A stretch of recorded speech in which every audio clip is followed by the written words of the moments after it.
Hey guys, tonight you'll hear stories that drift through the slower corners of ancient mythology. Not the epic battles or thunderous heroes, but the odd, overlooked moments. Like when a sun god grew jealous of a cow.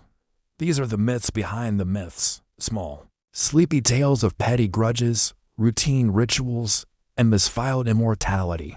Before we begin, if you enjoy these quiet journeys through history, I'd love for you to like the video, subscribe, or drop a comment to let me know where and when you're listening. The sun has just spilled over the rounded hills of Argos, and it was precisely the position that put her in harm's way, because being near here meant being noticed by Zeus, and being noticed by Zeus was rarely a good thing. She assigned him a simple task: keep an eye on the cow. That was it. He didn't have to do much. He could orchestrate plagues, inspire prophets, predict eclipses, and here he was, babysitting a suspiciously elegant cow on behalf of a goddess who was suspicious of everything.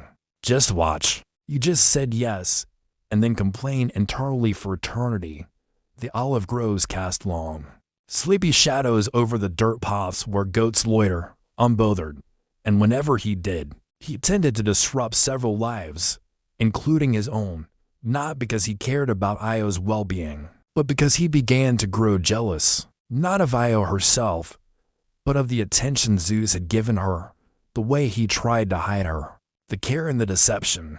It was more attention than Apollo had gotten from Zeus in years. It turns out that being turned into a cow ruins one's ability to enjoy poetry. In this case, to avoid Hera's suspicion, he turned Io into a cow. Yes, a literal cow. And Io, who was still fully aware of her situation, just trapped inside a cow's body, spent her days grazing half-heartedly and glaring at him, tracing patterns, attempting letters. But cows, despite their spiritual grace, are not great at cursive, so the messages were lost, scribbled away by time and whose and Apollo's general discenterist, and claimed she was just a particularly lovely bovine specimen he wanted to keep. But Apollo, ever watchful, lulled her to sleep with a song so dull it could bore the fleas off a donkey. She noticed how often Apollo mentioned the cow when no one was asking. She noticed how much time he spent composing new lullabies, adjusting the sunlight just so, because Apollo, for all his pride, rarely said anything was beneath him unless he wanted out. She didn't release him from duty, but she began to watch more closely, and that's where the trouble began. She noticed, most of all, the bitterness in his tone, and when she laid down, blinking her long cow lashes, he tied her gently to an olive tree with a rope made of golden light, because even his boredom had aesthetic flair, nothing suspicious at all, just a man deeply invested in livestock. But I'm stuck here with a cow who doesn't even moo, just enough to make him invent small ways to be cruel, like making the grass slightly less fresh where she grazed, or composing a tune in a frequency only cows found annoying. A herdsman in a linen tunic ties his sandals tighter with one hand, while waving away flies with the other. And nearby, beneath a fig tree, stands a cow, a rather beautiful cow, in fact, sleek, white, oddly poised, the kind of cow you might accidentally mistake for a statue from a distance. Her name is Io. I always enjoy seeing what corner of the world we're drifting off in together, and maybe crack a window just enough to hear the breeze. Let your breathing slow. Let your thoughts fade. Let's begin the first of tonight's boring Greek myths. Now, dim the lights. Fluff the pillow behind your neck. It starts, as so many Greek stories do, with a pastoral scene. You wouldn't know it just by looking at her, but Io used to be a priestess, a young woman in service to Hera, wife of Zeus. You see, Zeus had a habit. He fell in love very easily and very often. Now, here's where Apollo enters the scene, not because he cared about the cow, but because he was Hera's favorite helper that month. But for Apollo, god of music, poetry, sunlight, healing, and general glory, being reduced to cow duty was beneath him still. He accepted the job, because when Hera asked something of you, you didn't really say no. So Apollo stood beneath the same fig tree, day after day, watching Io. They say Apollo tried to entertain her at first.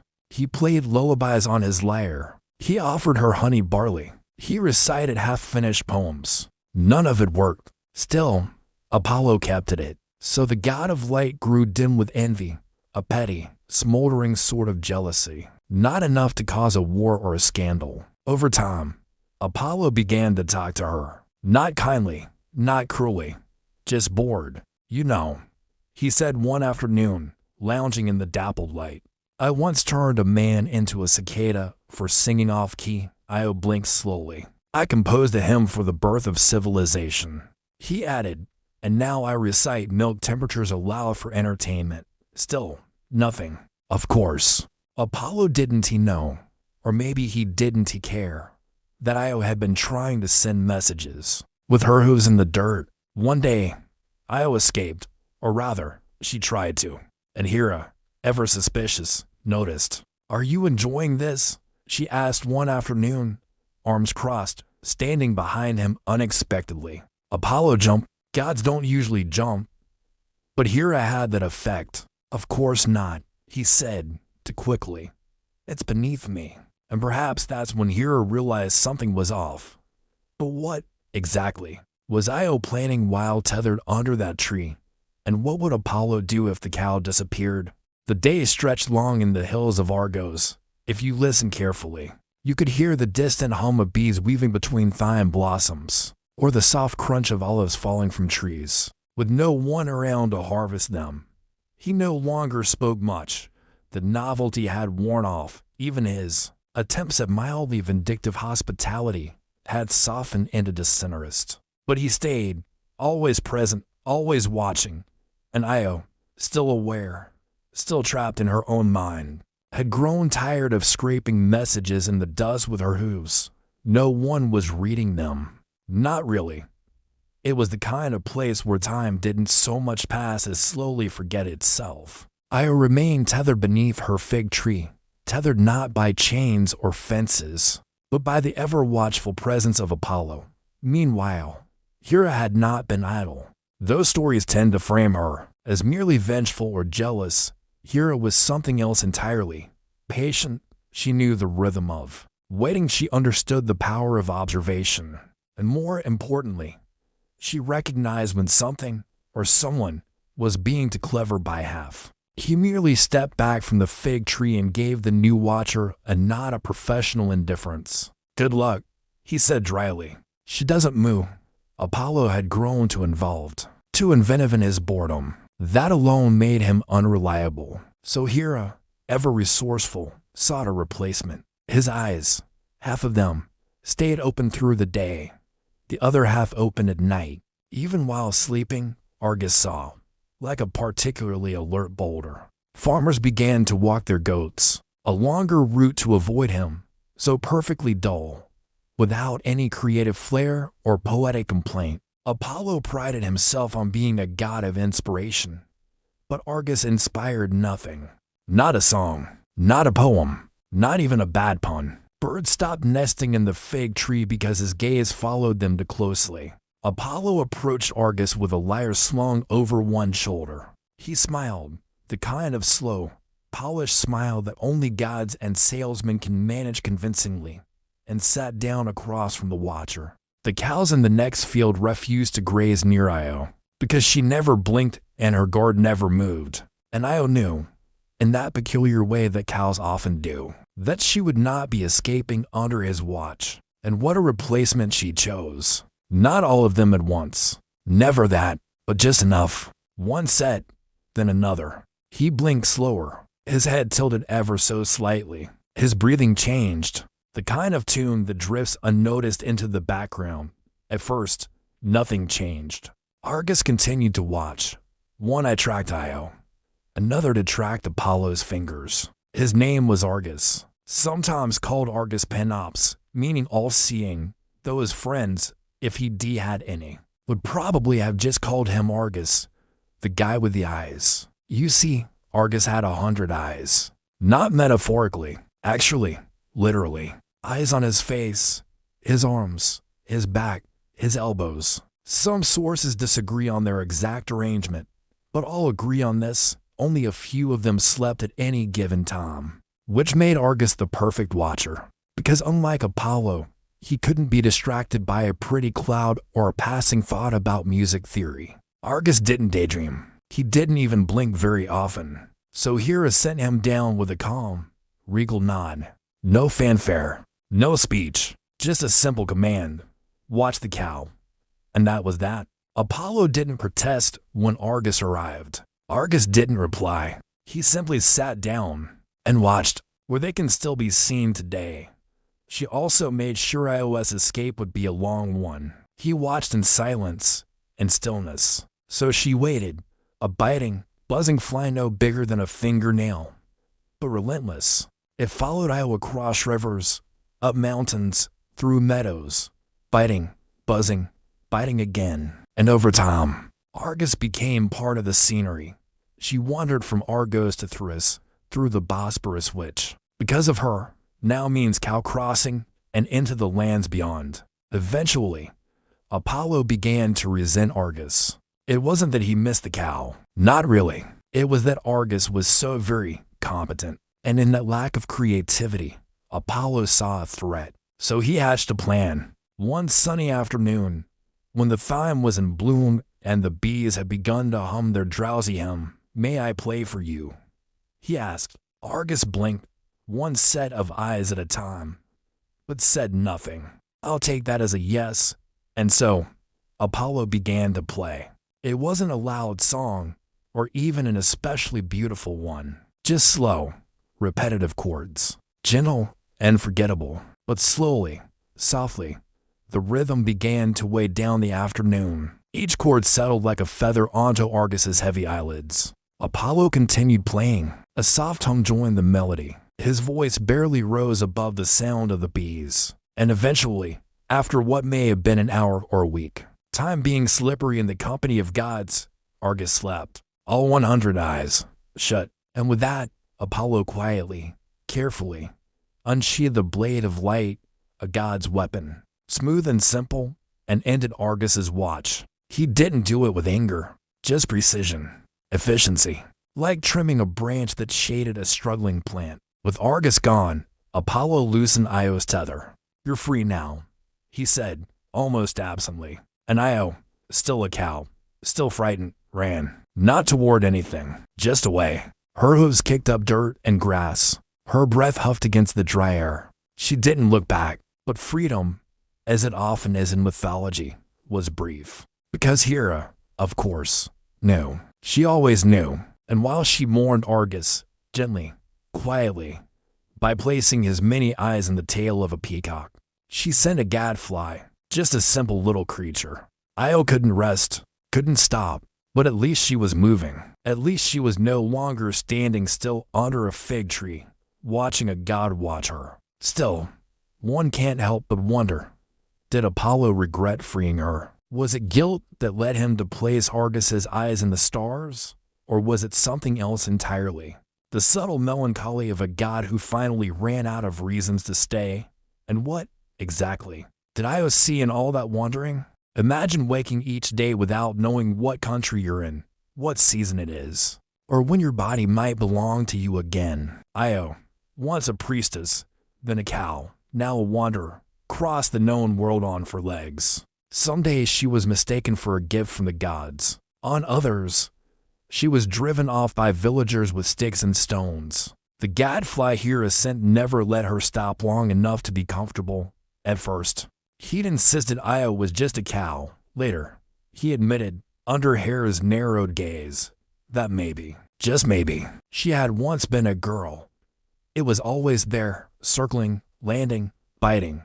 A minor cruelty, but an ending, not with lightning or fanfare, but with a whisper. She passed shepherds who whispered prayers when they saw the gleam of intelligence in her eyes. Not out of love, necessarily, but because the story had grown embarrassing. She passed through cities, where people told stories of a ghost cow that walked like it had somewhere to be, tired, thin, and covered in mud, but still walking. And she passed through wild places where no one lived at all, just valleys filled with laurel and pine, and wine-shaped stones that offered no comfort. For the first time in years, she didn't move away. No trumpet sounded, no temple shuddered. She simply laid down as a cow and rose again as a woman. The locals, ever fascinated by signs from the heavens, treated her with reverence. Over time, her story blended with theirs. Some believe she became Isis, a goddess of motherhood, magic, and wandering. Others said she married a king and bore a line of descendants, including Epaphras, whose name means touch, especially one where a god had watched too long and a cow had walked too far. For all his pride, Apollo did do one thing, one quiet, almost forgotten act. Meanwhile, on Mount Olympus, the gods watched. It contains no lyrics, just long, slow notes, spaced far apart, like hoof beats echoing across empty hills. And while he wasn't known for follow-through, something about Io's persistence stirred a rare emotion in him, obligation. Not loud, not clearly, just enough to make the goats look up and blink. Zeus, for all his earlier enthusiasm, had grown unusually silent about the matter. But the truth was, even Zeus had lost track of how many lives he disrupted. So finally, after watching her trudge from Egypt to the edges of Phoenicia, Zeus decided to act. He sent Hermes, and Hermes, god of travelers, boundaries, and things that move, found Io near the mouth of the Nile. He crouched beside her and said, gently, "He's ready to undo this." Io blinked. That night, under the high desert stars, Zeus reversed the transformation. No one recorded her first words. Some say she fell silent forever. Others say she wept so quietly that even Hermes looked away. What we do know is this: she stayed in Egypt. Apollo, from his perch on the sun's golden chariot, said nothing more about the matter. Perhaps he considered it beneath him, or perhaps he knew better than to follow a story to its end. But here's the odd part. He composed a hymn, never sung, never finished, called the Lament of the White Cow. And every so often, at sunset, shepherds claim they still hear it. You may be wondering, what did Io remember?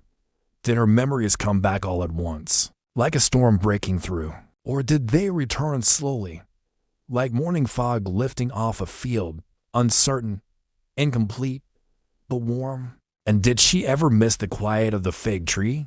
You find yourself at Delphi, halfway up the slopes of Mount Parnassus, where the rocks are warm with morning sun, and the thyme-scented breeze carries the faintest trace of sulfur. It is early, not that the gods care for clocks, and the temple of Apollo is slowly stirring to life, not in the loud, dramatic way of battles and miracles, but in the quietly serious way of scheduled rituals, thick incense, and highly specific seating arrangements. At its heart is the oracle, the Pythia, a mortal woman chosen by Apollo to receive and deliver his messages. She does not speak for herself. She speaks as the voice of a god, or, at least, she's meant to. Slowly being the important word here. Delphi is a sacred place, but today, she hasn't shown up. Not late, just absent. And in Delphi, that's a problem, because the oracle has an audience. Pilgrims have walked from as far away as Lydia, bringing offerings wrapped in linen and riddles wrapped in worry. They've come to ask questions about marriage, trade, war, and dreams. Some have waited months to be seen. There are no appointments, just order and patience. The oracle is not supposed to sleep late. She is supposed to rise before dawn, feel the breath of Apollo, and begin her sacred routine. The rune collectively gasps. Instead, she is apparently bundled in wool, curled up like a cat, and snoring very slightly. That's like interrupting a god mid-sentence. He's here about a shipment of olive oil that's gone missing in transit. He wants to know if Apollo suggests continuing over land or switching to sea. A farmer is clutching a chicken, hoping to learn whether the bird's peculiar squawk last week means an early frost. And a young bride-to-be is anxious about her marriage date. The stars weren't entirely favorable, and she's hoping the oracle will smooth things out. She fasts. She bathes in the Castalian spring. She chews bay leaves, never laurel. That's a common mistake. She burns barley and laurel wood.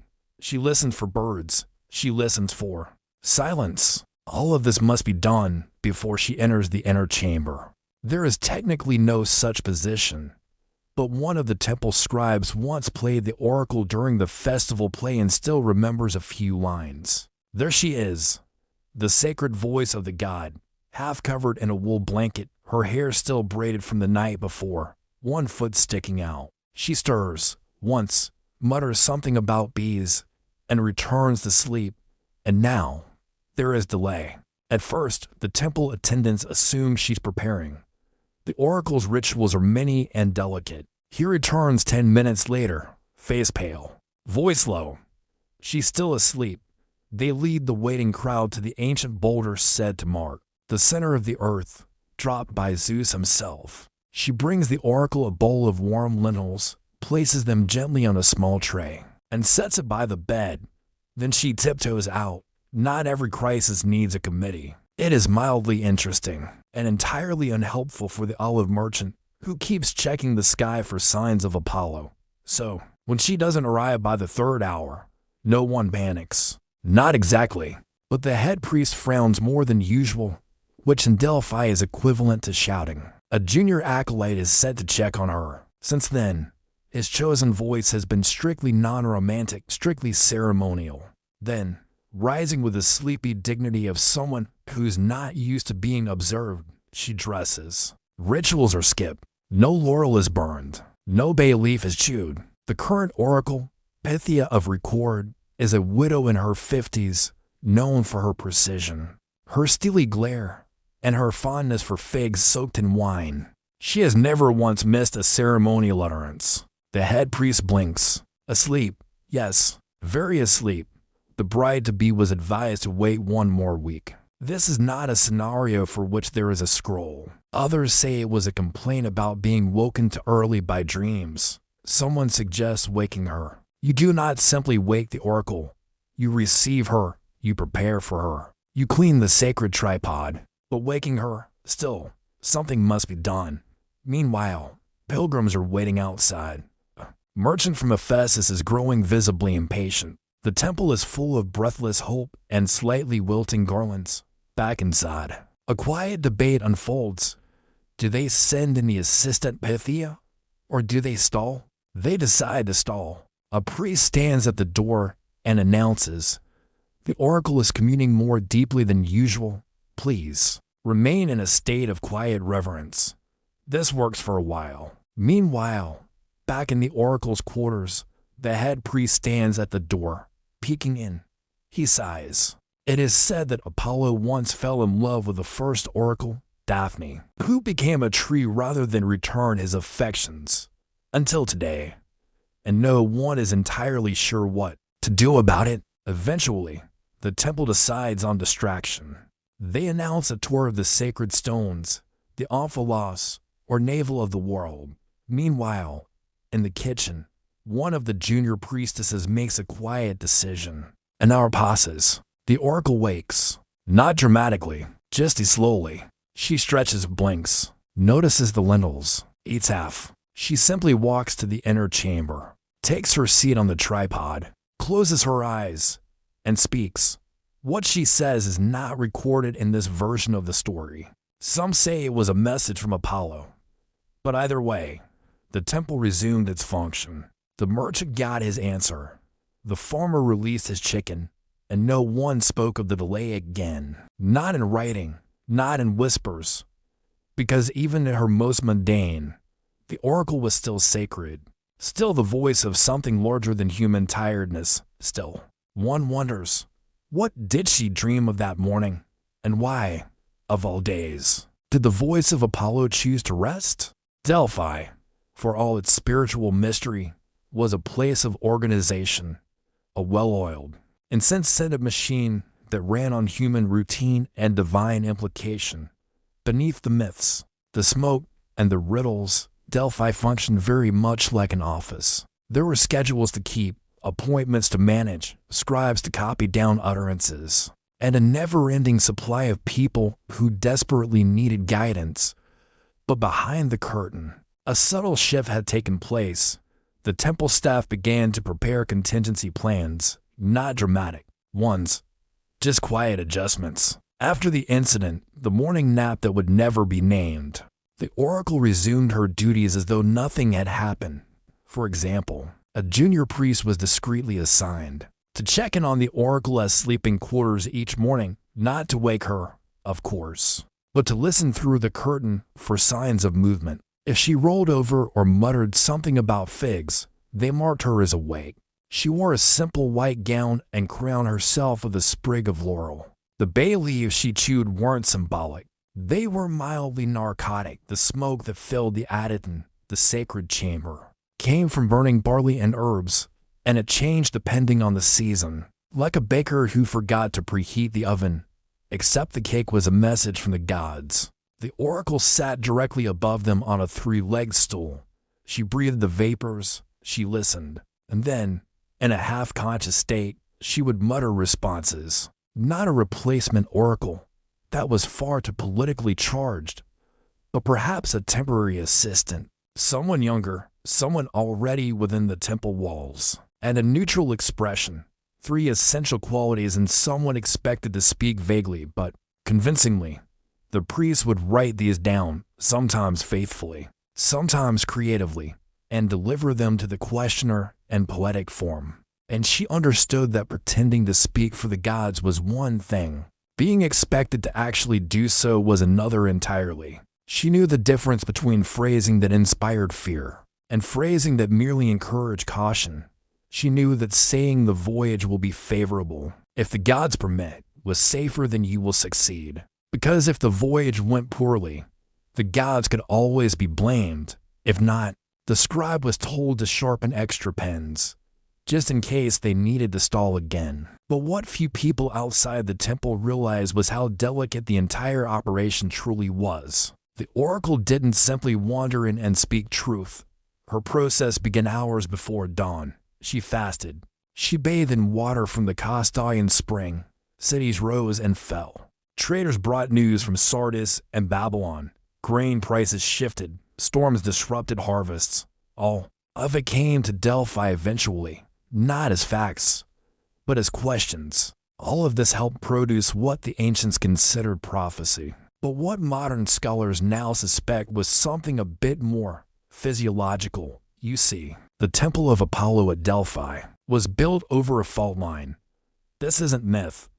This is geology. Tiny fissures in the earth released ethylene or similar gases, now known to cause trance-like states and lightheadedness. So when the oracle overslept, it wasn't just a matter of personal fatigue. Wisely, as if they understood, and they would act accordingly, even when they didn't know what they were acting on. It was a disruption of a complex sequence. The oracle continued her rituals. She showed no sign of recalling the nap. If anyone mentioned it, she stared at them for a moment too long, and the topic would be dropped like a stone in a sacred well. Still, the system adapted. The temple elders began to quietly discuss backup plans. When Thaleia brought her a fresh bay leaf, she said softly, "Don't wait too long. The voice can be loud one day."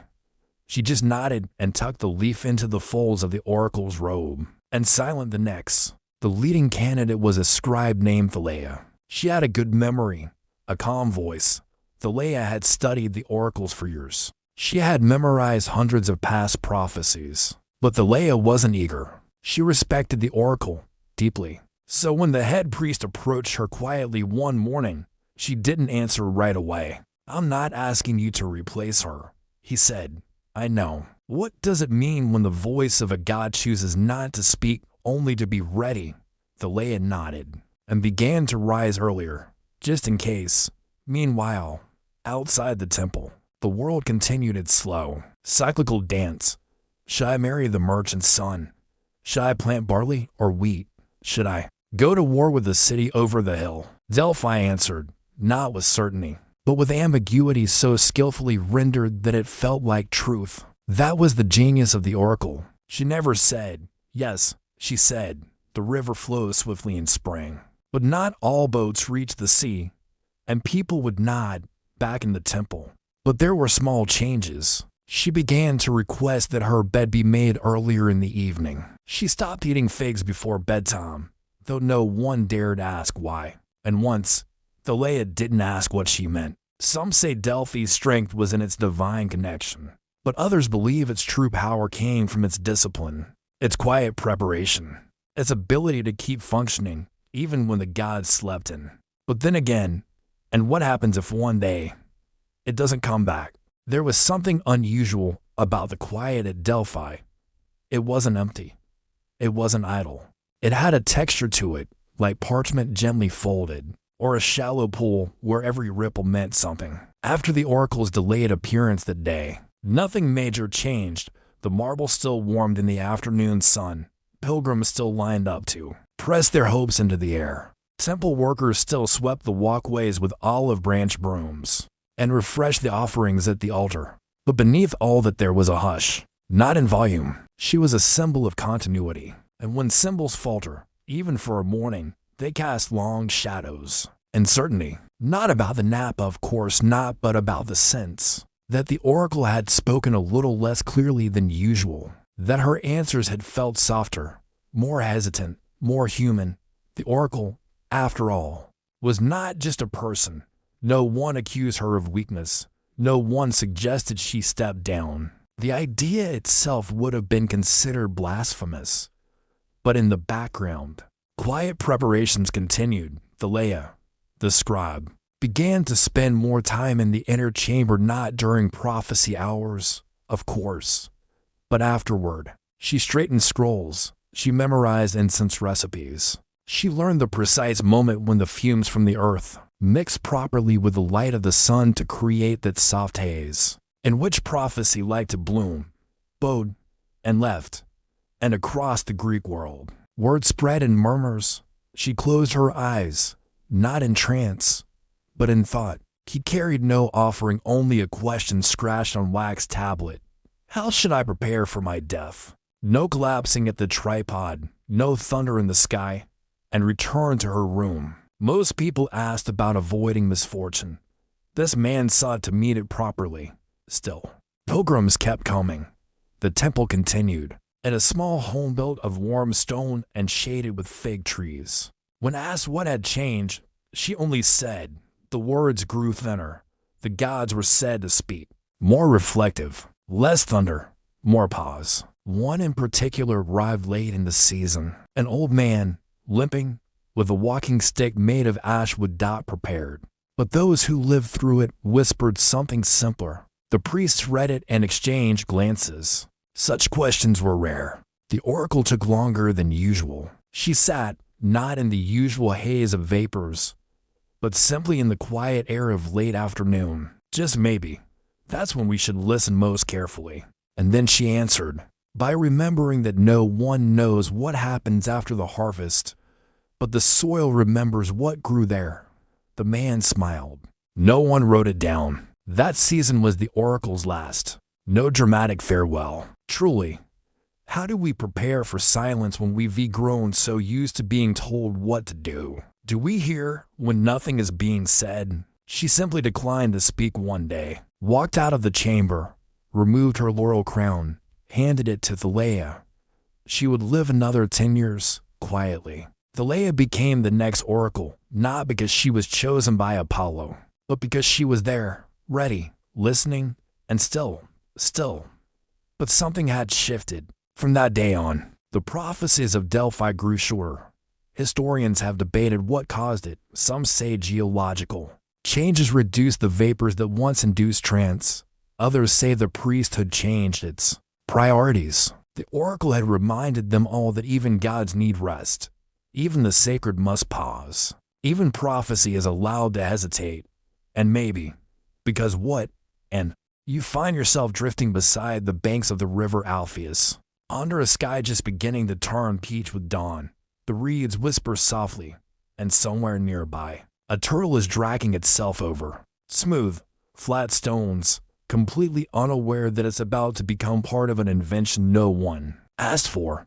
But we'll get to that. First, let's meet the baby. But he didn't sleep much either. Unlike other infants, he seemed busy, restless, curious.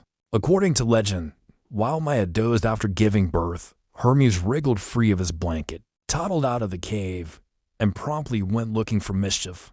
They were symbols of power, wealth, and divine authority. But Hermes, in his freshly formed baby wisdom, didn't just steal them, he stole them cleverly. He led them backward out of their pasture so their hoof prints pointed in the wrong direction. He tied bundles of straw to his own feet to disguise his tracks. He even invented sandals, not to protect his feet, mind you.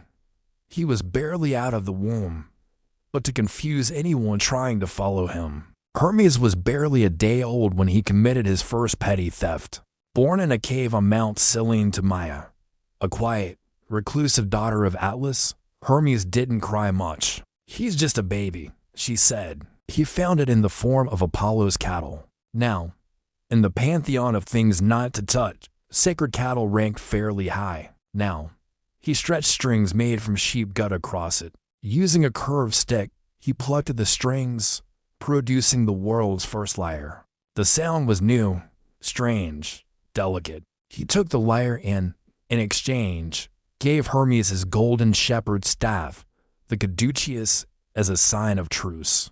By the time Apollo noticed his livestock were missing, Hermes had already tucked them away in a nearby grotto and returned to his cradle, giggling. There was something about the audacity, the sheer efficiency of the theft that appealed to him. End of naps. He didn't punish Hermes. Instead, he gave him a warning: no more stealing from your siblings. At least, not without flair. When Apollo stormed into the cave, Maya blinked sleepily, and measures, dreams, the art of persuasion, and the idea that language could both conceal and reveal. Apollo was unconvinced. Hermes, pretending to sleep, peered out from under his swaddle with the exact kind of smirk that made gods very nervous. Eventually, Hermes was brought before Zeus, his father, to explain himself. Not the deep, death-like sleep of Hades, nor the meditative trance of Apollo, but the kind of spontaneous midday nap that strikes after a long walk and a full stomach. Now, Zeus could have been angry, but instead, he laughed. He paced himself. He paused, and shepherds, who were notoriously fond of napping themselves, claimed that when they slept in the sun, Hermes kept their flocks safe. He could finish a dozen errands before breakfast and still find time to nap by noon. This, more than anything, was the secret to his success. So Hermes apologized, sort of. To smooth things over, he invented something. Remember that turtle? Hermes had picked up its shell earlier in the day. He handed it to Apollo, a peace offering. Apollo, god of music, was instantly enchanted. And just like that, Hermes became more than a mischievous infant. He became the god of invention, of trickery, of movement, of trade. Yes, naps. Because for all his energy, Hermes had one deeply mortal trait. He loved to sleep. Hermes would often vanish mid-task, curl up under a fig tree, and doze. And because he moved so fast, no one ever noticed. He didn't rush. And in those pauses, he often thought of new things. Things like coinage, weights, but back in the early days, no one knew what to make of him. He wasn't like the other gods. He didn't demand temples or sacrifices. He didn't expect hymns or processions. He simply moved. One moment a messenger, the next a thief, the next a musician, the next asleep under a tree. And yet, people began to whisper his name. Merchants left tiny offerings near border stones. Travelers drew his symbol on doorposts before long journeys. No one taught him to be this way. He simply was. And maybe that's why his story feels different, lighter. Not in importance, but in tone. As if Hermes understood that not everything needed to be declared eternal. Some things could just be, like a song played once, or a nap taken beneath a laurel tree, or a lie told kindly, just to make someone feel better. But if Hermes didn't invent sleep, why do we associate him with dreams? And what else did he discover, simply by wandering too far and lying down in the shade? Hermes moved quickly, faster than thought, some said, but not because he was in a hurry. He moved like wind moves across wheat fields, easily, without needing permission, and over time. This habit of quiet, swift movement earned him another role, one no one quite expected, but that made perfect sense once it happened. He became the god of dreams, not of sleep itself, that was Hypnos's domain, and not of death, that belonged to Thanatos. Hypnos's twin, a sailor, drifting half awake at the prow of his ship, might hear a voice warn of shifting tides. These weren't hallucinations, they were Hermes doing his rounds, but of messages that travel by night, wrapped in symbols, whispers, and half-remembered riddles, and someone had to carry them. Enter Hermes. So he began to specialize in dreams that didn't quite make sense, but left a feeling behind. You see, the Greeks believed dreams had to come from somewhere, not just in the mind, but to it. No official ceremony, no proclamation.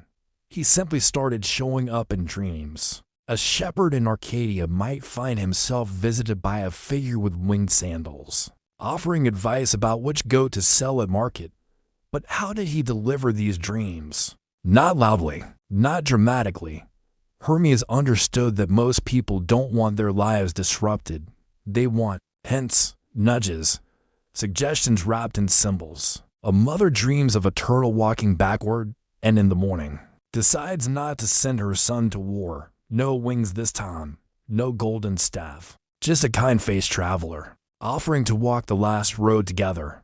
He let the dead remember their lives on their own. A farmer sees a lyre made of bread and, inexplicably, begins baking loaves shaped like instruments, which become popular at the harvest festival. Not orders, just soft prompts. Like breadcrumbs dropped in a forest path. Follow them, or don't. Hermes didn't mind. He was more interested in the delivery than the outcome. A scribe dreams of walking between two mirrors and wakes to invent the concept of footnotes.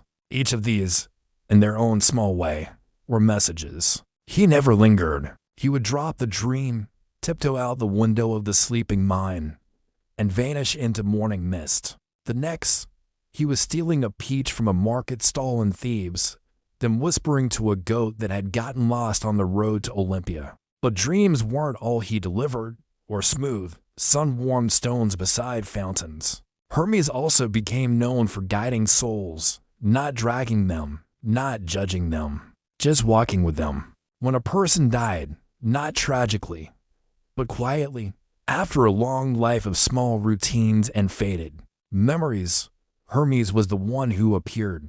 He didn't speak unless spoken to. Sometimes, he guided them all the way to the underworld. Hermes, they say, invented half his best ideas in dreams, and dreamt of two lovers trying to reach one another from opposite sides of a river. He just showed up, quietly, quickly, and left something behind. A dream, a laugh, a new word for something no one had noticed before. When he woke, he tied a message to a water bird and released it. The message arrived. The lovers met. Things like weighted measures for trade, the first written contracts, and even the custom of tying small notes to the ankles of pigeons. Sometimes, only as far as the river. It depended, but always, he returned, because his duties never ended. One moment, he was ferrying a dream to a sleeping potter, and sometimes, he napped. Even gods, after all, need to rest. He preferred rooftops or trees. His naps weren't long, but they were frequent, and according to a few surviving fragments from temples now buried in dust, those naps weren't wasted. In one lost myth, known only from a badly burned papyrus, Hermes is said to have fallen asleep on a fishing boat. The papyrus doesn't say whether they stayed together. That wasn't Hermes' concern. He delivered the message. The rest was up to them. And that's really what made him different. He didn't interfere. He didn't control. But what happens when a god like that goes unnoticed? What do we lose when we stop listening to the dreams that don't make sense? And did Hermes ever wonder whether people remembered who sent the dreams or only what they dreamt? Hermes never stayed long enough to gather dust. He was there, and then he wasn't. The kind of god you might mistake for a breeze, a flicker in the corner of your eye, or a half-finished sentence you forgot you were saying, while other gods demanded devotion in marble temples. Hermes preferred the in-between spaces, border stones, roads where one city became another, the soft hush between dream and waking. He was the only Olympian who could travel freely between all realms, Olympus, Earth, and the underworld, not because he forced his way in, but because no one ever quite noticed him arrive. That was his brilliance. He didn't need to be feared to be powerful. He didn't need to be worshipped to be present. Instead, he was remembered not in monuments, but in habits. Take, for example, the travelers of ancient Greece. Before setting off, it became common practice to speak a small phrase, Hermes, walk with me. Not loudly, not even as a prayer, more like a whisper to the wind, a way of saying, may things go smoothly. May no one notice I've slipped past. Merchants carved his name into the corners of their ledgers. Children drew winged sandals on the bottoms of their shoes. And even the most skeptical sailor would nod toward the sky before departure, just in case. Hermes didn't punish those who forgot, but when things went missing, when letters never arrived, when a dream arrived garbled or late, people would mutter, Hermes must be sleeping, not angrily, almost fondly. Because if Hermes had a flaw, it was that he sometimes vanished quietly, like a good idea you forget just before writing it down, or a nap that ends too soon. Still, his influence endured. When coinage became widespread, Hermes was there, not on the coins, but in the fairness of the exchange. When languages began to evolve faster than any scholar could track, Hermes was in the spaces between dialects, smoothing transitions with idioms and puns. When trees were sign, when trade routes opened, when strangers learned how to shake hands, Hermes was there, grinning.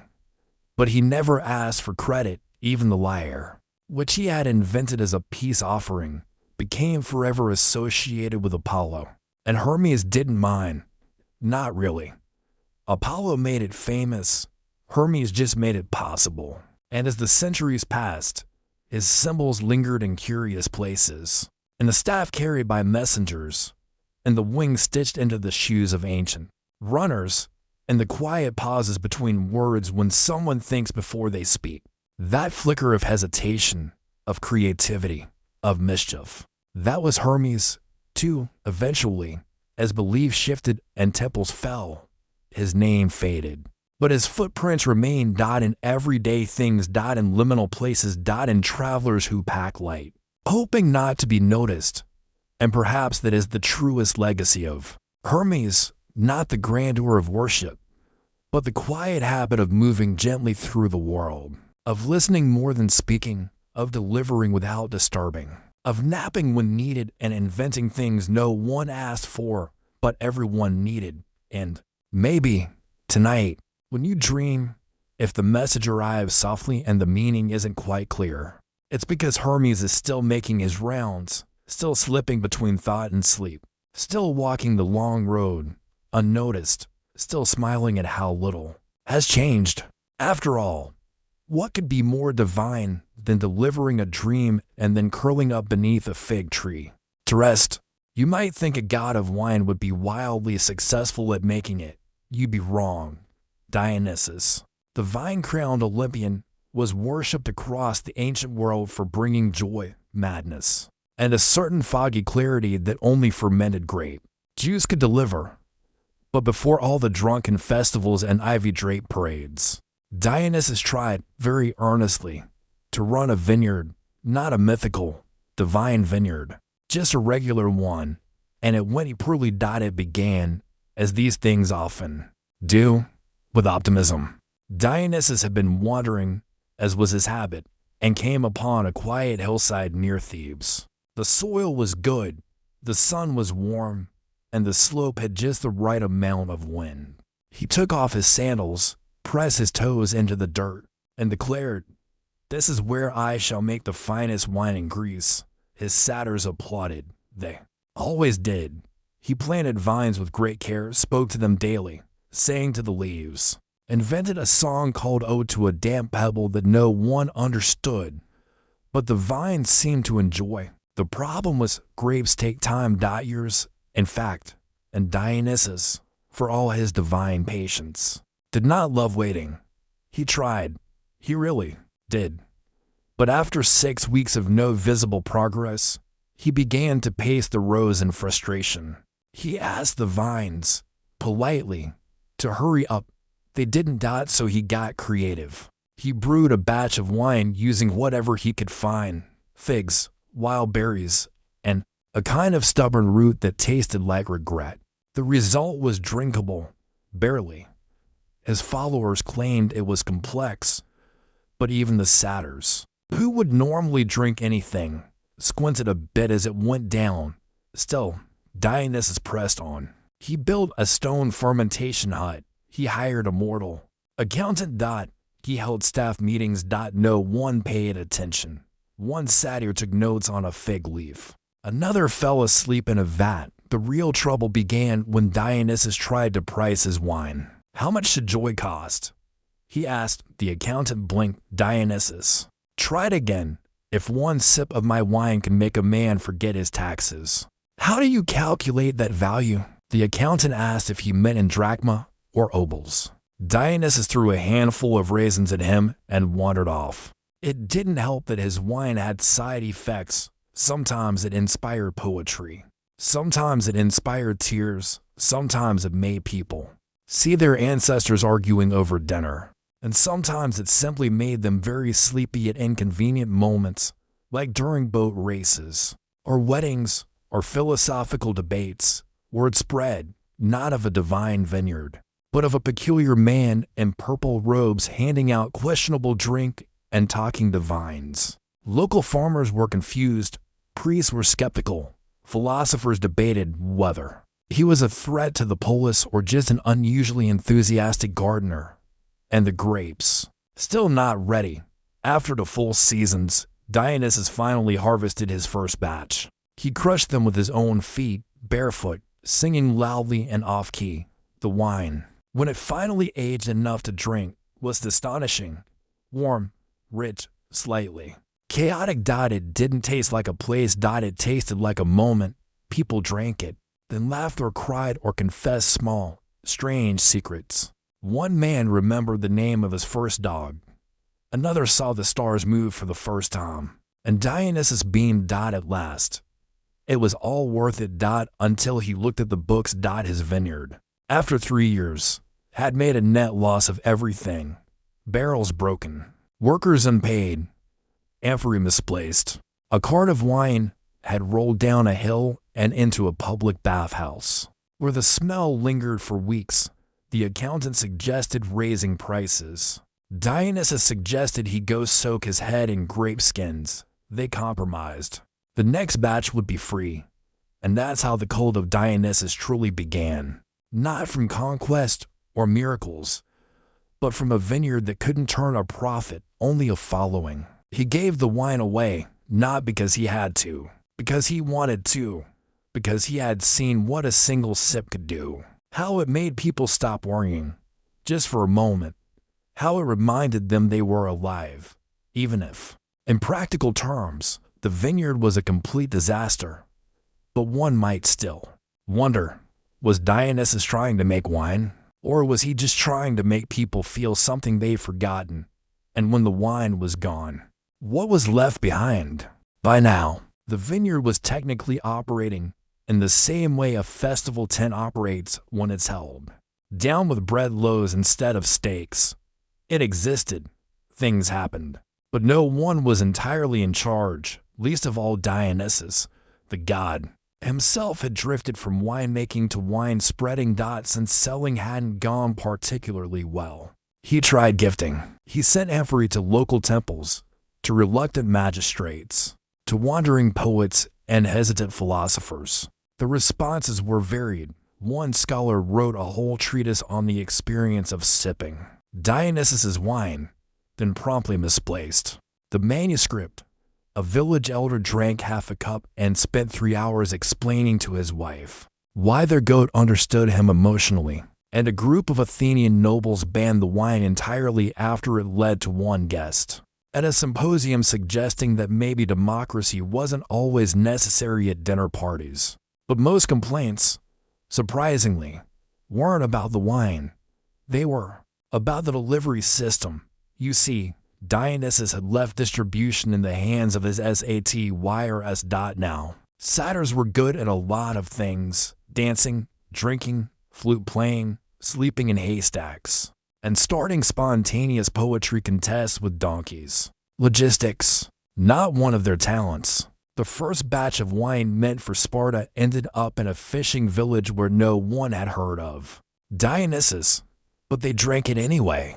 A shipment to Corinth went missing entirely, later discovered floating down the canal, tied to a raft made of reeds and sandals. And one particularly ambitious satyr attempted to market the wine by performing interpretive dances outside taverns, shouting, "This bottle made me cry and fall in love with a rock." Sales did not improve. Meanwhile, Dionysus held impromptu tastings in public squares. He didn't take notes. He took reactions. One woman blinked 3 times and said she saw the color of her mother's voice. That, to Dionysus, was a success. But the accountant was less enthused. "God or not," he said, "you can't pay all oppressors in compliments." Dionysus nodded, then offered him a cup. The accountant drank, wept briefly, and then tried to resign. Dionysus hired him back an hour later, saying he appreciated his emotional fluidity. Still, the vineyard refused to operate like a business. Vines grew where they liked. The fermentation hut was often occupied by napping animals. Labels were inconsistent. One ad for reed laugh juice, another, simply, might cry. A few mortals tried to replicate Dionysus' techniques. They asked about soil quality, fermentation timing, pruning methods. Dionysus would answer with riddles. "Do your grapes know they're grapes?" He'd ask. "Do you sing to your barrels? Have you ever whispered to a quart?" Most gave up after that, but a few tried anyway, and claimed their wine was better for it, not in quality, in feeling. Because what Dionysus had made wasn't just wine. It was a moment in liquid form, a pause in the day, a blur between thinking and forgetting. You couldn't drink it and go back to business as usual, which, again, was a problem for the business model. In time, the vineyard began to fade. Not in neglect, but in purpose. Dionysus stopped trying to run it. The satyr stopped pretending to manage it. The vines grew wild, curling over the stone hut, creeping into the olive grove, mingling with fig trees. Visitors still came, not for the wine that had stopped being predictable, but for the experience. They'd walk the rows, sit beneath the overgrown trellises, maybe drink from a cracked cup if they were lucky, and sometimes they'd nap, because something about the place made people sleepy in a good way. Like they'd finally stopped trying to make everything efficient, like they'd remembered how to sit. There are records, faint and scattered, of a priest from Delphi who came to inspect the vineyard.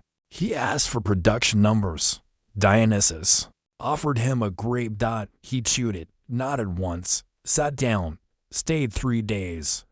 Upon returning home, he reported, "The god's wine does not support commerce, but it supports something softer, something like breath." The record ends there. But one wonders, did Dionysus ever really want a successful vineyard? Or did he simply want to prove that joy could be grown, harvested, and shared even if no one remembered how? And if the vineyard never turned a profit, does that make it a failure? Or just complete? Time passed in the way it always does in places like Dionysus' vineyard, unevenly, softly, and without anyone keeping count. The vines grew thicker. Their roots coiled around stones and crept into doorways.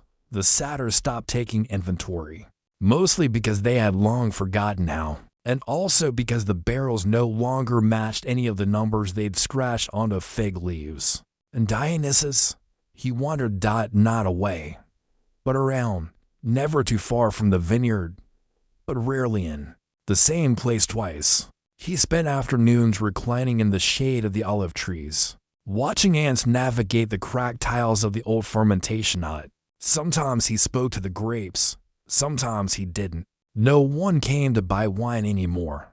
They came to ask questions, not big ones, not about war or fate or the meaning of life, small ones. Should I stay married? Why can't I finish my poem? Is it normal to miss someone I never met? What if I never feel light again? Dionysus rarely answered directly. Instead, he poured a little wine into a chipped clay cup, set beside them. Listened. Sometimes. That was all it took. That was the real function of the vineyard, not commerce, not production, not reputation, but stillness, communion. The recognition that most problems are not solved, only witnessed. And that wine, like music or memory, doesn't need to be efficient to be meaningful still. Stories began to drift outward, tales of a vineyard, where time ran oddly, where the god of revelry had become something gentler, not forgotten, just quieter. People didn't call him man anymore. They called him tender, and slowly, quietly, the vineyard took on a new identity. It became a place for those in between things, between decisions, between sorrows, between who they were and who they were trying to become.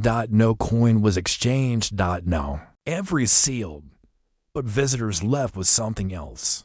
A story that wouldn't quite make sense the next morning, or the feeling that a song they couldn't name had played in the background the whole time.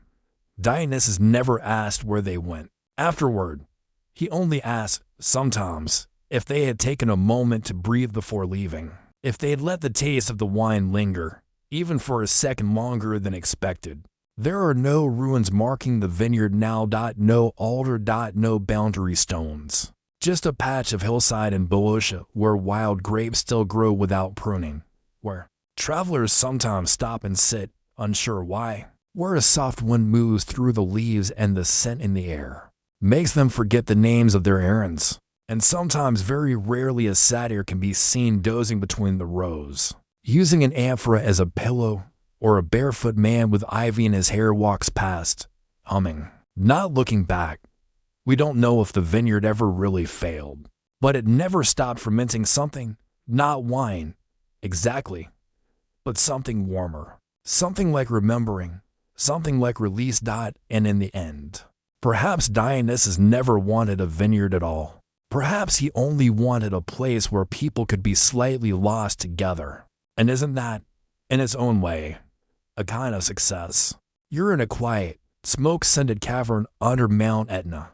Not the dramatic lava part, but the cool corridor just off to the side, where the walls sweat minerals and tools hang from iron hooks in careful disorder. It's here that Hephaestus, god of fire, forge, and unfortunate misunderstandings, once built everything the other gods took for granted: helmets, chains, unbreakable shields, self-walking tripods. And one day, a table. But not on purpose. You see, Hephaestus wasn't like the other Olympians. He didn't strut or spar or deliver prophecies. He made things that worked, things that no one else understood how to replicate. He could carve hinges so precise they sang when they opened. He cast metal with a kind of affection, speaking to the molten bronze like it might answer back. His workshop was never still. Bellows sighed, gears clicked, water dripped. Sparks jumped like fireflies, and in the middle of it all, Hephaestus, hair tied back, hands coated in soot, eyes scanning an ever-growing list of projects the other gods had dropped off urgently. At any given moment, he was fixing something for someone, a spear for Athena that had to be perfectly balanced so it could be thrown and retrieved midair, a clasp for Aphrodite that could not, under any circumstances, tangle in her hair. Set of musical wind chimes for Apollo that played a different scale depending on the time of day. But the requests didn't always make sense. One morning, Hermes had wandered in asking for a quiet, portable surface, roughly waist height, but without ceremonial significance. Hephaestus blinked. You want a platform? No, not a platform. Something friendlier. For standing on. No, Hermes said, biting into a fig. For putting things on. Hephaestus wrote nothing down, as usual, but he filed the request away somewhere in the upper left quadrant of his mind. Later that week, he began building what he thought was a component for a folding altar. But halfway through, he realized the measurements were all wrong. The legs were too thick. The top was too broad. There were no sacred symbols. Still, it felt right. So he kept going. He used leftover oak from a temple bench, flattened it, smoothed the grain, added small, almost invisible grooves for grip, rounded the edges so no one would get bruised. He made it tall enough to stand at, but low enough to sit beside. Sturdy, but not imposing. Simple. At one point, he asked one of his animated bronze assistants, "What is this?" The assistant, who could only hum and spin in circles, said nothing useful. Hephaestus shrugged and kept working. And then he forgot about it. Because that same afternoon, Zeus's lightning bolts malfunctioned again, and the god himself appeared at the doorway, crackling and frustrated, demanding repairs. The next few days were chaos, firestorms, a snapped axle on Hera's chariot, a request from Poseidon for something that can slice open a kraken but still look elegant. The half-finished object, flat, quiet, patient, was pushed to the back of the workshop and buried under scraps of metal and folded cloth. And there it sat. Days passed, maybe weeks. Until one afternoon, Hephaestus was searching for a rivet mold and stubbed his toe on something solid. He yelped, pulled the cloth off, and stared. The object had not changed. It had not demanded attention. It had simply waited. On a whim, he cleared a space around it, set a lantern on one corner, rolled out a scroll on its surface, balanced a bowl of olives at the far edge. It all fit. He sat. It felt natural. Then came the real test. A knock at the door. Hermes, again. "I brought figs." Hephaestus grunted and gestured to the surface. Hermes placed the figs down, and the table, though no one called it that yet, held them with quiet confidence. That's when Hephaestus smiled. He hadn't meant to invent anything. But maybe, just maybe, this was the most useful thing he'd ever made. Not a weapon, not a trap, not a device of mythic consequence, just a place to put things down. To rest. To share. But what else could this accidental surface become?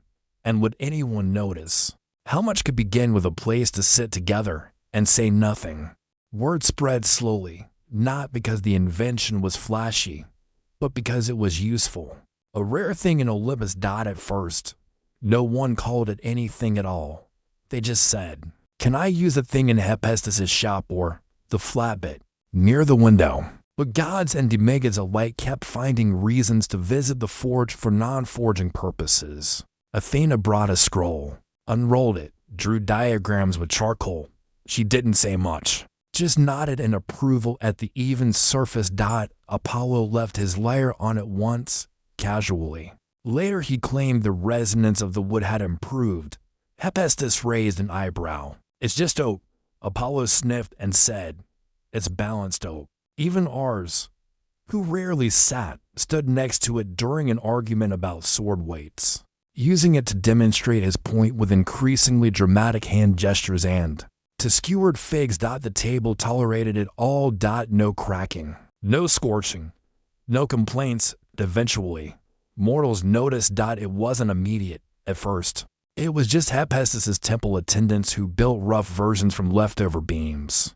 Then came traveling craftsmen from Delos and Corinth who sketched the design, simplified it, made it lighter. Before long, the shape appeared in households, not palaces, but kitchens, and not to hold sacred offerings, but bread, fish, jugs of water, folding knives, the kind of everyday items that don't get recorded in epic poems. And still, no one called it an invention. It was too obvious. To humble. But that's what made it stick. Hephaestus himself barely noticed how widely the thing had spread. Until one day, he visited a mortal village to repair a collapsed aqueduct. As he passed a stone cottage, he paused. Through the open window, he saw a woman shelling peas.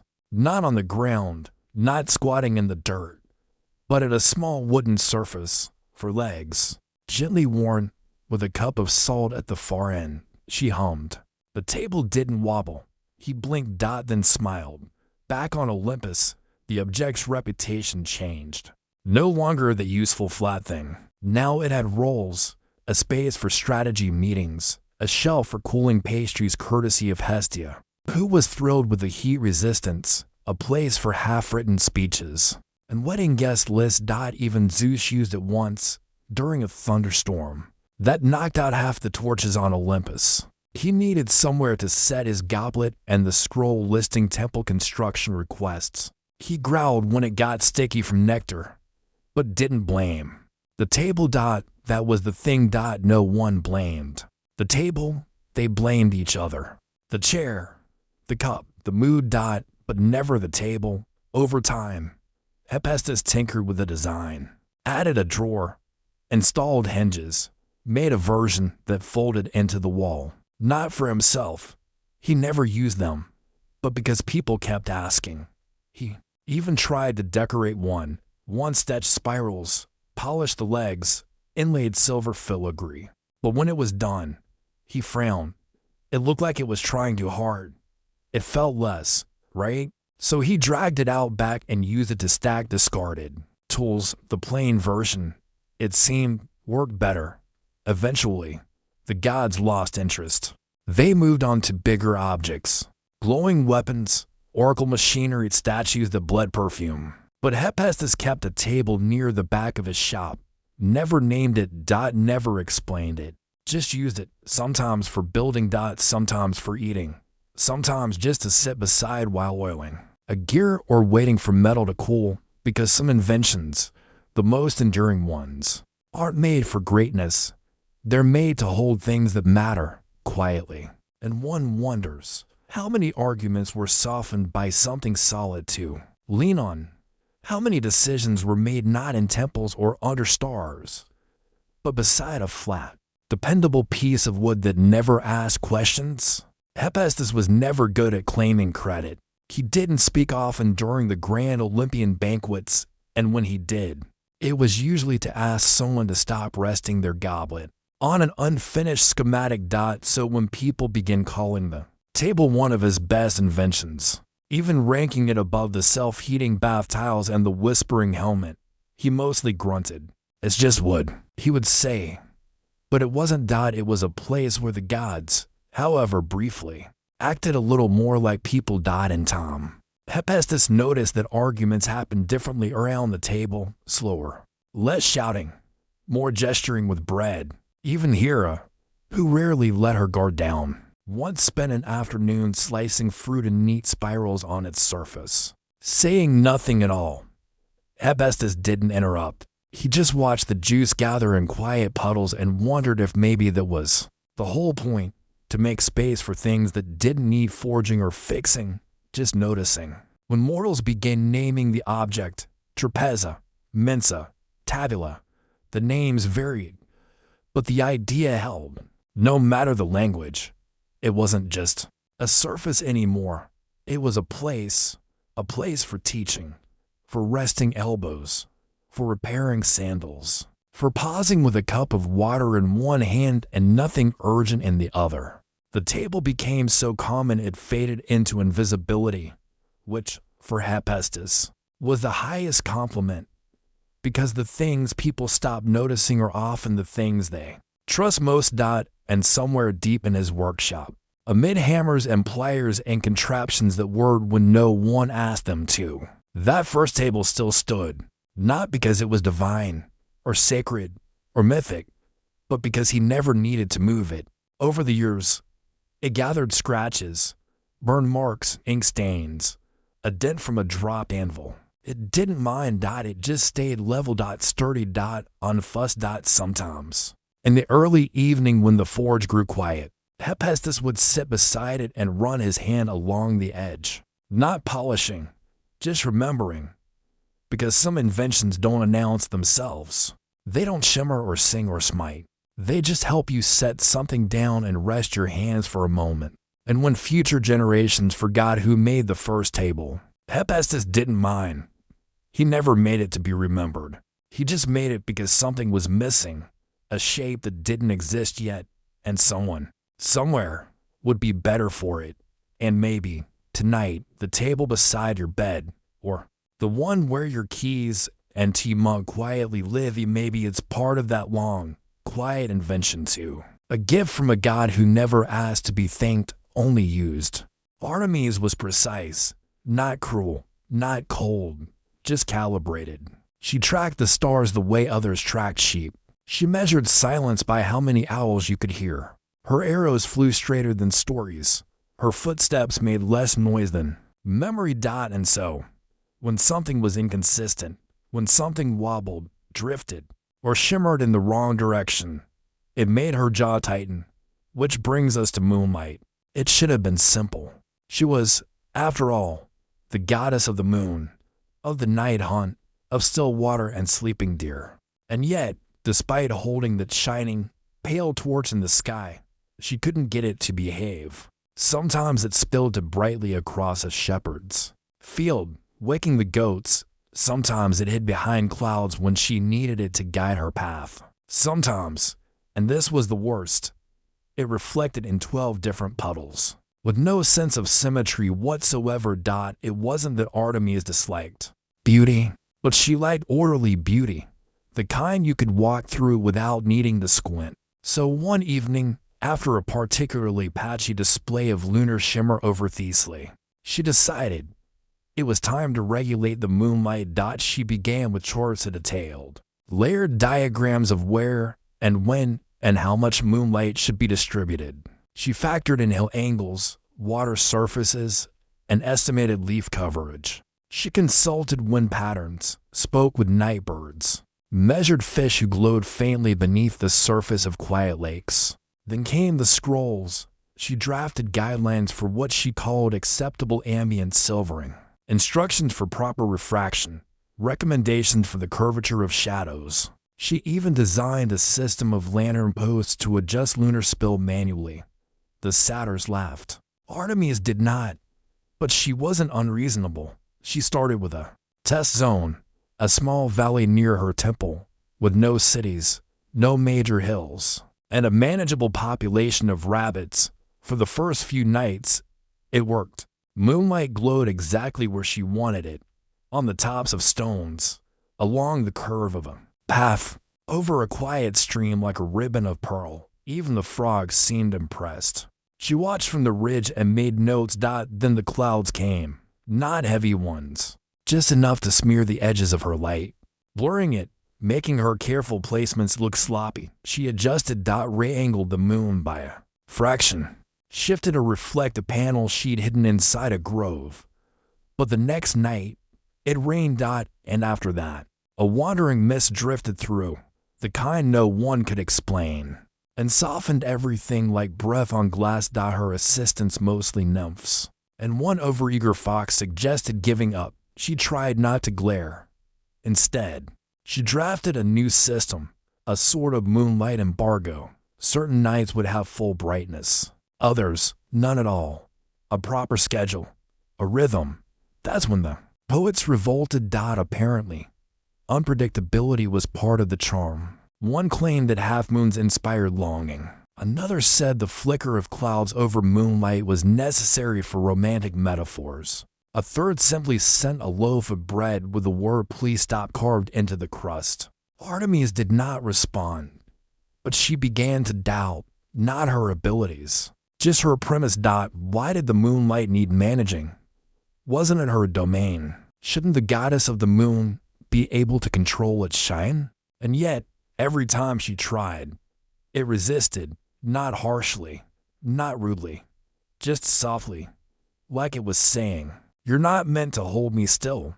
And so, one cool night, she stood in the middle of the Tess Valley, looked up at her own shimmering orb, and sighed. The rabbits were sleeping in crooked heaps. The stream had swallowed all the reflections. Alone all blinked at her. And Artemis gave up. Not out of failure, out of understanding. She would not regulate the moonlight. She would accompany it. Not a conductor, a companion, not a ruler, a witness. But one still wonders, did she give up on control, or did she finally find a kind of peace in letting it drift? And if so, why do we still expect the moon to shine on our schedule? Once Artemis stopped trying to command the moonlight, she wasn't quite sure what to do with it. She still walked at night, of course she did, but instead of mapping shadows and measuring gleams, she just looked. She let the light fall where it pleased. Sometimes it caught on the spine of a pennycomb. Sometimes it poured sideways into a spider web, lighting it up like thread dipped in dew. Other times it disappeared entirely, swallowed by branches or mist. It no longer obeyed her, but it responded. And in time, Artemis noticed something she hadn't expected. When she stopped controlling the light, other things began to appear in it. A sleeping turtle in a rock crevice she'd passed 100 times but never noticed. The path of ants reflecting tiny pinpricks of silver as they carried a fig seed home. The particular gleam in a stag's eyes before it chose not to flee. She started walking slower. She also started sleeping, not all night, not deeply, but in short, quiet rests. Curled beneath trees, her bow beside her, the moon hanging overhead like a calm eye. No one disturbed her, even the wind hushed near her sleeping form, as if afraid to disrupt whatever adjustment was unfolding. Back on Olympus, other gods began to notice changes. Apollo, her twin, asked if she was sick. No, she said, just quiet. Hermes offered to install a lunar monitoring system. She declined. Hephaestus sent her a moonlight amplifier, an elegant thing of polished brass and curved mirrors. She placed it on a stump and let moss grow over it, and still, the light changed. Some nights it came early, others late. Once it flickered like a candle just before dawn, and Artemis laughed. Actually laughed. The fox walking beside her startled and tripped over its own feet. This wasn't how a god was supposed to act. They were meant to shine, to declare, to thunder, even Demeter, with her love of roots and stillness, had a certain ritual gravity. But Artemis was becoming soft around the edges, not weak open, and that unsettled some. Zeus, for one, didn't understand. You've let your domain grow sloppy, he told her. You used to be exact. I used to be rigid, she replied. And now I'm curious. The moonlight, she said, was never meant to be predictable. It was meant to be followed, like an animal trail or a half-remembered song. When mortals asked her to explain its phases, she shrugged. When it waxes, something grows, she said. When it wanes, something rests. Whatever it needs to. Eventually, a few mortal astronomers tried to systematize her new rhythm. They failed. They wrote detailed journals, tracked shadows on cave walls, marked calendars with sharp little symbols. But still, the moonlight evaded them. It struck windows when they weren't looking, slipped off shields, disappeared entirely. During full moons, reappeared in puddles when no one expected it, and slowly, very slowly, people stopped trying to predict it. They began to wait for it. They began to go walking under it, not for navigation, for company. And Artemis, from her perch in the trees or beside a bend in the river, watched them and did not interfere. Because that was the gift now, not light, but permission. Permission to wander without knowing exactly where you're going. To see clearly, even if only for a moment. To move through darkness without needing to conquer it. Still, one wonders, did Artemis miss the neat lines, the sharp edges of her old order? Or did she come to prefer this messier glow, a light that forgives and forgets in equal measure? By the time Artemis stopped adjusting the moonlight, no one noticed. Not because it didn't matter, but because the moonlight had become something you didn't talk about anymore. It simply was. It slipped through pine needles like breath. It rested across sleeping rooftops without asking. It kissed the edges of fruit left on altars.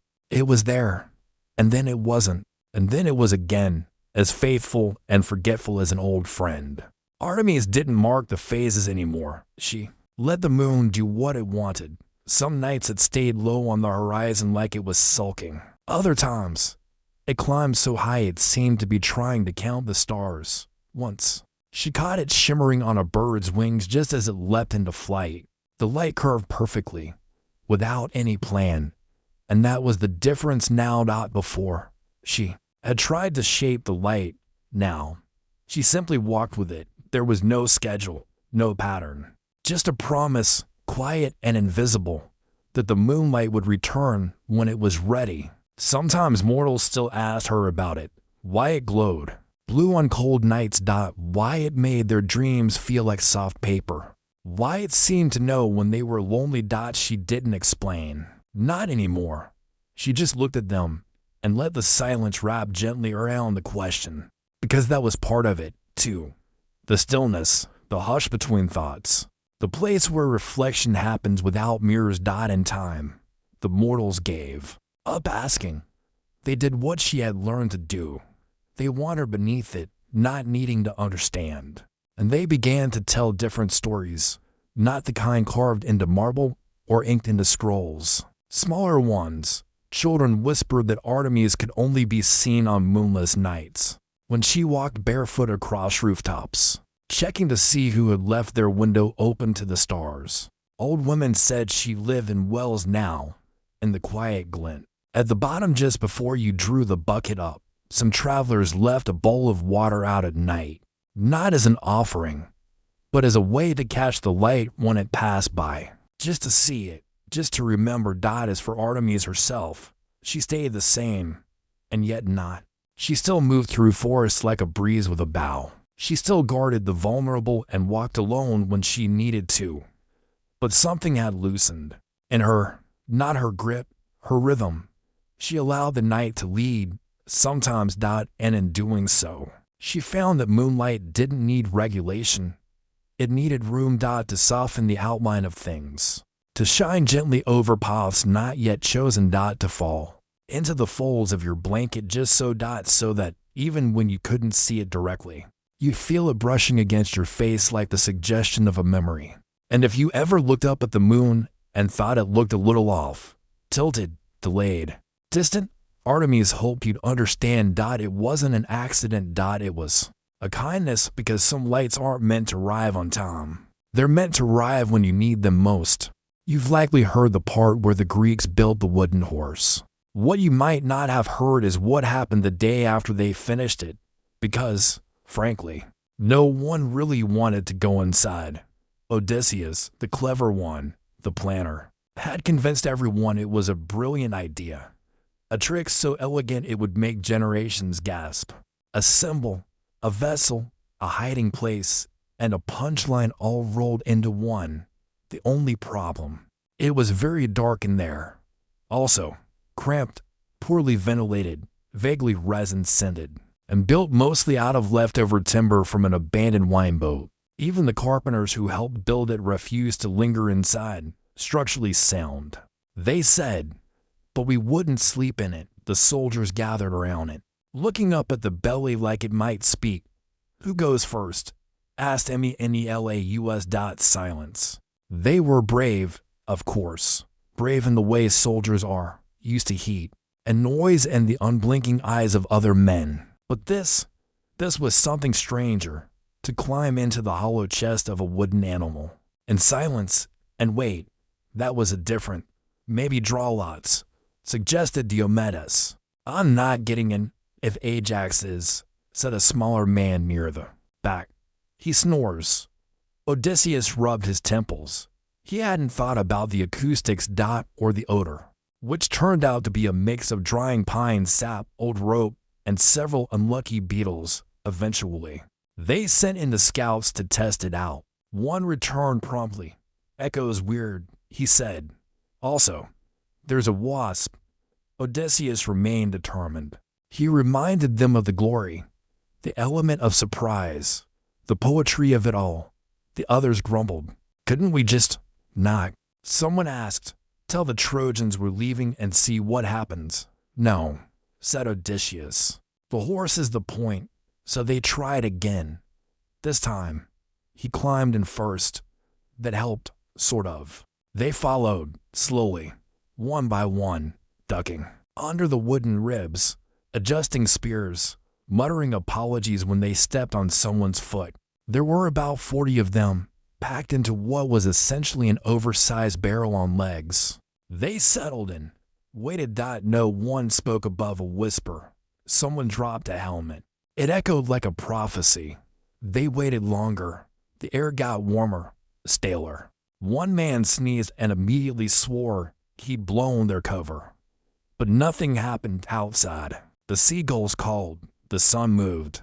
The Trojans, from what little could be heard, were still arguing about whether the horse was a trap or just very, very weird. Night fell. Inside the horse, it was hard to tell. The men fidgeted. Tried to sleep.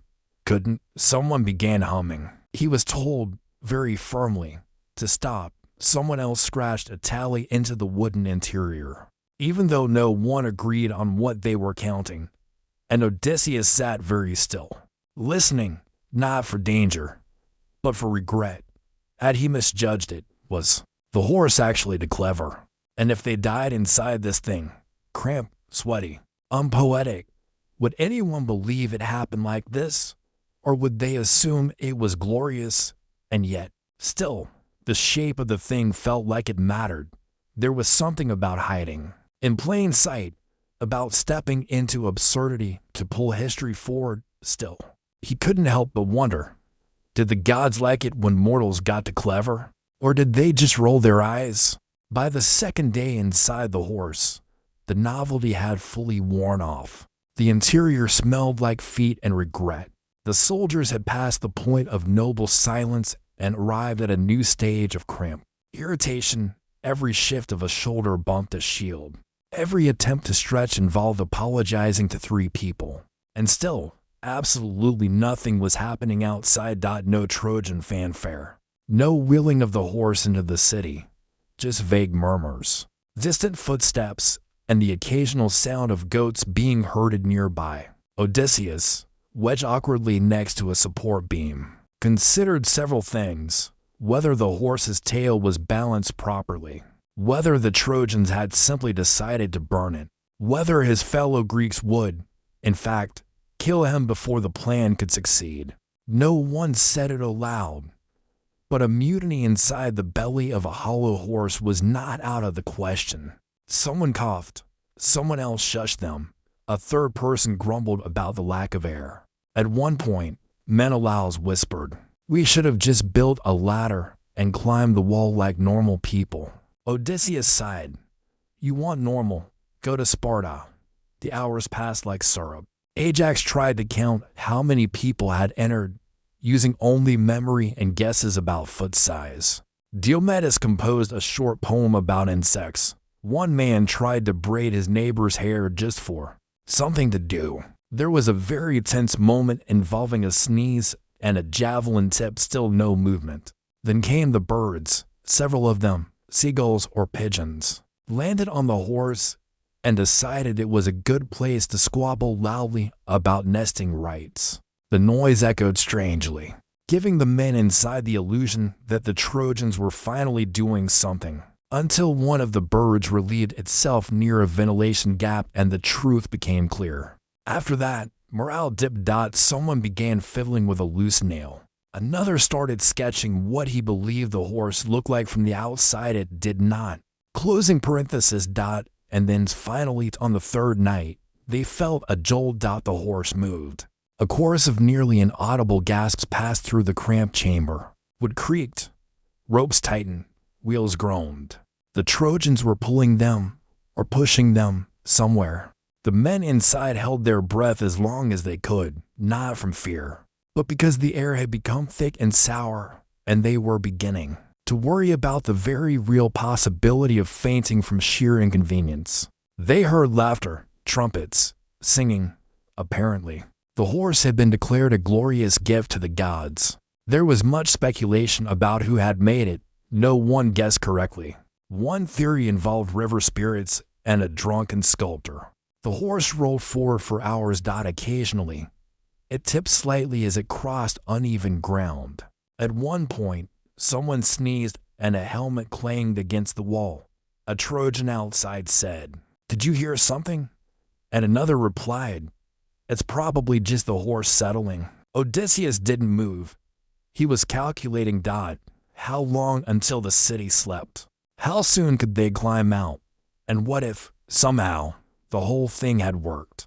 Inside the belly of the beast, the soldiers didn't cheer. They just waited. Tired, uncomfortable, sticky with dust and the scent of pine resin. They weren't heroes yet. They were passengers in a joke they weren't sure anyone else would get. And still one question lingered. If the plan did work, if they opened the gates and took the city, would anyone ever believe they'd spent the better part of 3 days doing absolutely nothing inside a wooden sculpture? Or would the storytellers, as they always did, make it sound like a bold and noble ride? It was sometime after midnight when Odysseus gave the nod. There was no dramatic music, no breathless hush from the gods above, just the low creak of a trapdoor opening beneath the belly of a wooden horse, and 40 very stiff men crawling out. Like grumpy children from a badly designed fort, their swords clinked softly, armor snagged on pegs. Someone knocked over a water jug as they descended. The city was dark. A few torches still flickered along the battlements, but no one patrolled. The Trojans had celebrated harder than expected. Most were asleep or slumped over amphorae. Someone had dropped a wreath into a fountain. It bobbed gently. Alone, Odysseus stepped onto the stones, stretched once, and immediately winced at the sound of his shoulder cracking. Behind him, one of the younger soldiers whispered, "Do we shout something dramatic now?" "No," Odysseus said. "We opened the gate." And they did. There were ropes and pulleys involved. A lot of grunting. At least one scraped shin. But the gates finally groaned open, and the rest of the Greek army, who had been hiding just over the hills, squinting at the city walls for days, poured and died. It was quiet at first, strangely quiet. Then came the noise, the shouting, the running. Not a full battle, but a sort of confused storm of too many feet on cobblestones, of fires catching in doorways, of old plans unfolding faster than anyone expected. The city, of course, fell, but not all at once. It tripped, like something old and tired, not toppled by brilliance, but by exhaustion and the mistaken belief that the war had ended. And inside the wooden horse, now empty, the smell of sweat and dried oil lingered. A few torch-bearing Trojans wandered past it later, scratching their heads. Maybe it was cursed. One mumbled. Another asked, "Why didn't it do anything until now?" And Tom. The Greeks claimed victory. They told the story their way. The horse became a marvel, a symbol of cunning, of poetic justice, of destiny. Nobody mentioned the 3 days of complaints inside, or the wasp, or the argument about elbow room. In scrolls and songs, the warriors became silent heroes, crouched in stoic readiness, breathing as one. Odysseus didn't bother correcting them. He just smiled, a little crookedly, and moved on. He understood something the bards didn't. Stories work best when they're a little neater than the truth. The truth was cramped knees and bad timing. The truth was Ajax muttering, "This is a dumb idea," until he realized it worked. The truth was that no one ever wants to be the first person to sit in a horse's stomach and wait. But they did. And somehow, that counted for something. In the years that followed, statues were built, plays were written.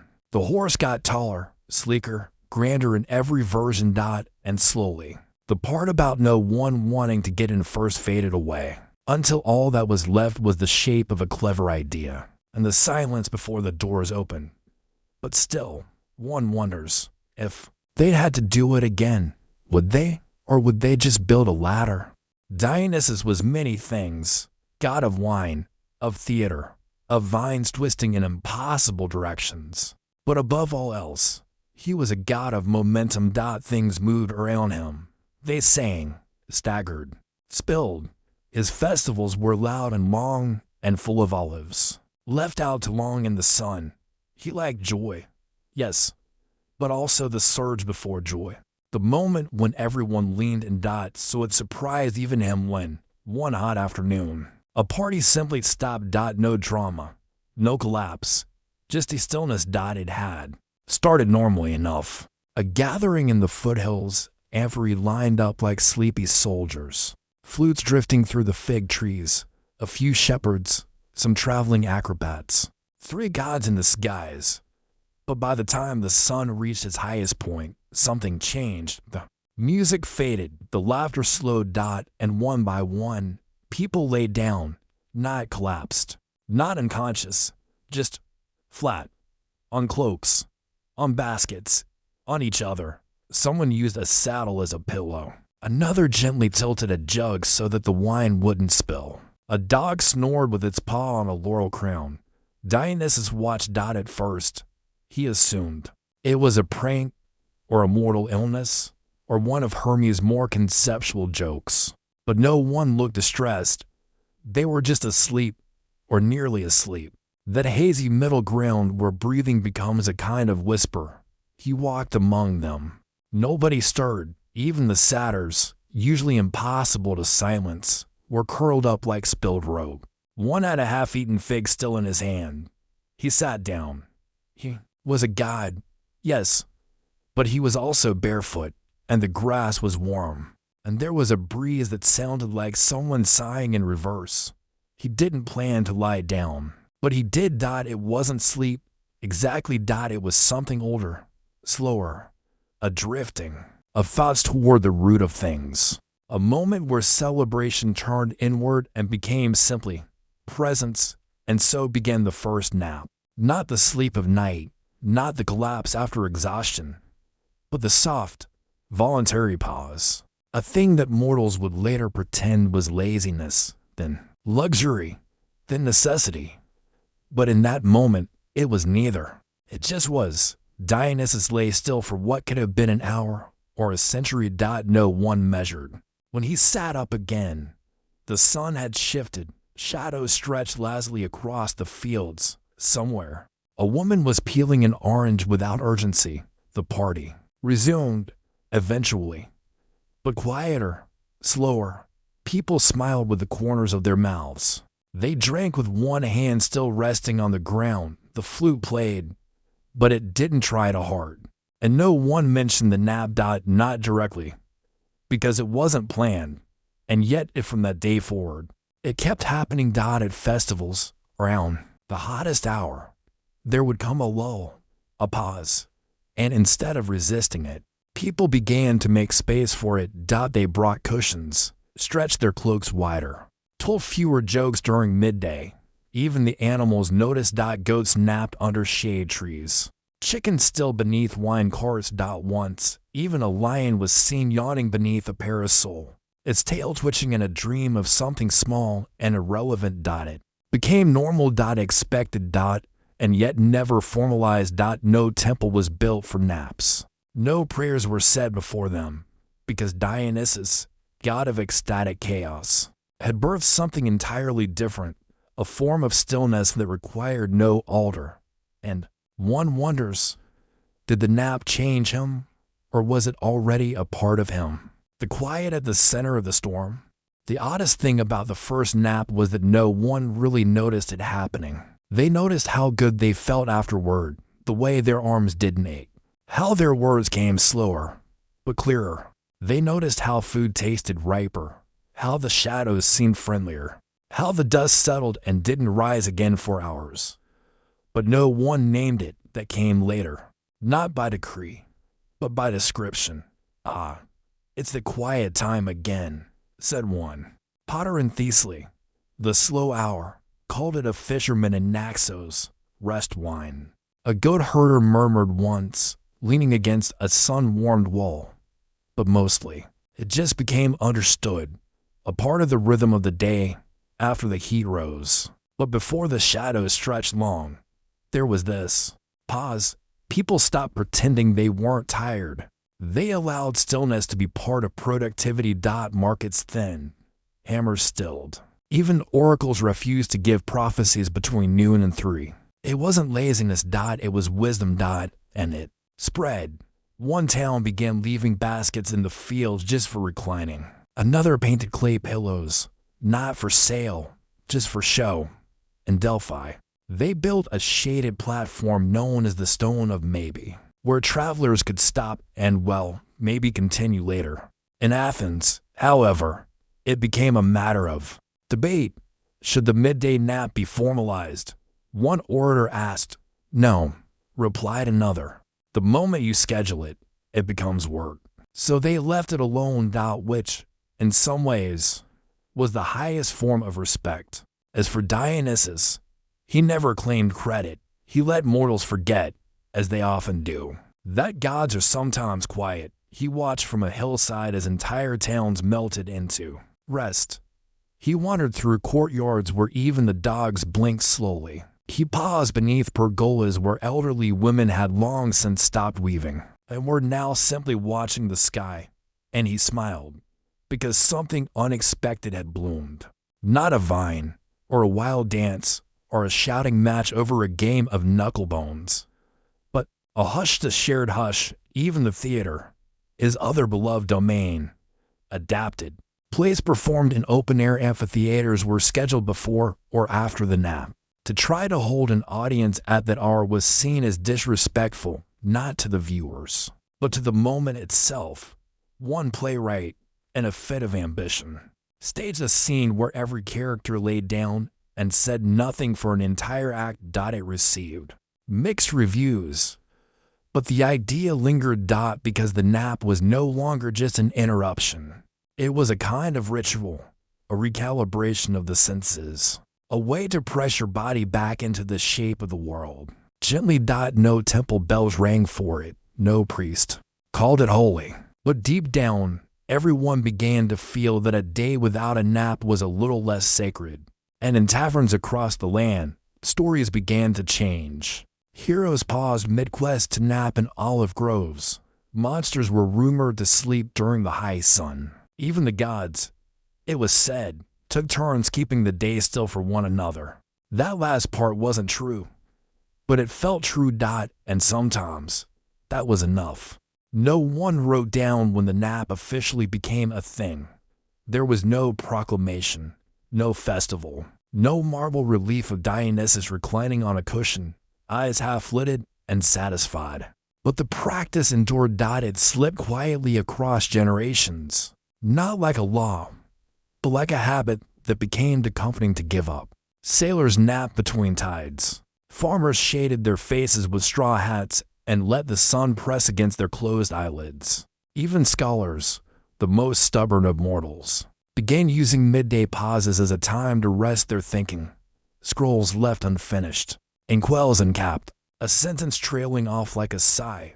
The world kept turning, but it did so a little slower between noon and 3. And though Dionysus himself was rarely mentioned in connection with this great drift into slowness, he didn't mind. It suited him. He was never the god of consequences. He was the god of the moment, the stretch of it, the bend, the blur.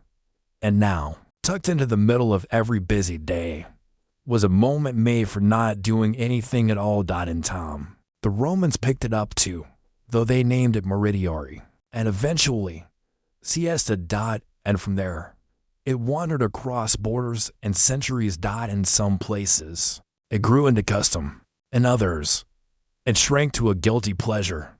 But it always remained the gentle practice of closing one's eyes, not to sleep deeply, but to be less awake for a while. Even today, though the gods are quieter and the city is much louder, Dionysus's invention survives. You see it in the people who drift off during lunch breaks, still holding a book. And cats curled up beneath chairs.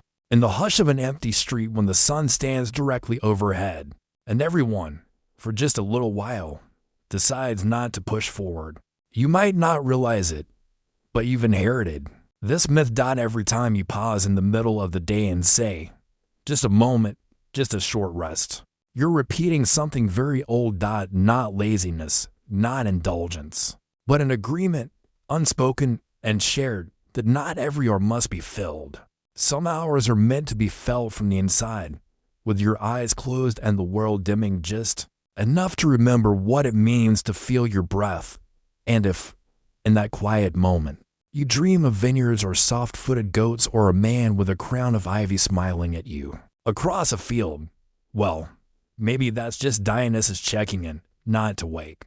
You not just to watch, and then to tiptoe away, barefoot, into the heat-hushed afternoon. You've made it to the end, or perhaps you drifted somewhere in the middle, and that's perfectly fine too.